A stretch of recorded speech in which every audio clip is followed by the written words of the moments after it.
Hi everyone! Magluto naman tayo ng kilawing puso ng saging sa gata. At ito ang mga ingredients. Isang buong puso ng saging at hiwain lang siya ng pabilog o kaya bumili sa palengke na kagaya nito. Yan ng 3 tasang tubig at pigain para mawala yung dagta at lumambot na siya. At pigain lang siyang mabuti.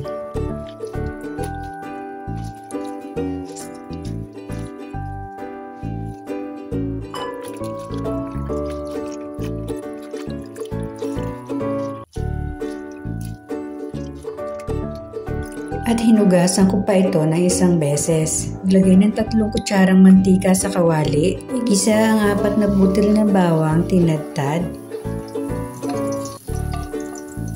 Isunod na ang sibuyas.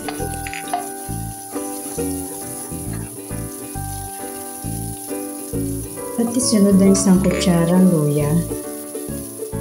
1/4 na kilo ng baboy na hiniwa sa maliit. Sangkutsahin hanggang sa maging kulay brown.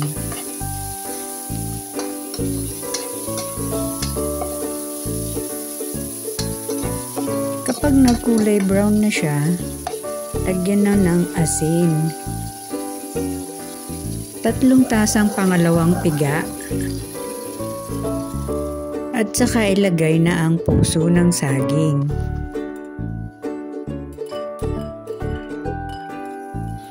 Pakuluan lamang ito hanggang sa lumambot at mabawasan ang sabaw.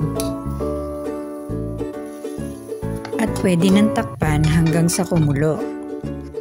Kalipas ng ilang minuto, pwedeng haluin na. Kapag konti na ang sabaw, pwede na lagyan ng 1/4 cup tasa ng suka.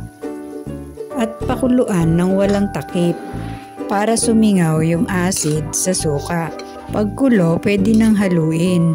Takpan at pakuluan ng mga 3 minuto pa. Pagkalipas ng ilang minuto, ilagay na ang mga ibang sangkap. Kalahati ng chicken cube, 1 kutsarang patis, 1 kutsaritang pamintang pino, 1 kalahating tasa ng gata na unang piga. Haluin at pakuluan ng ilang minuto pa.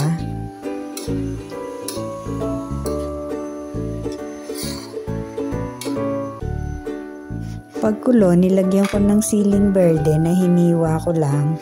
Ito ay optional lang kung gusto lang naman ng may konting anghang.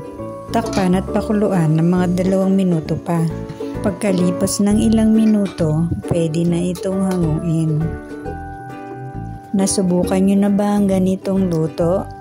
Subukan nyo ng lutuin at sigurado magugustuhan ninyo. At huwag kalimutang mag-like, share, and subscribe sa hindi pa nakasubscribe. I-click ang notification bell para maabisuhan ng latest video.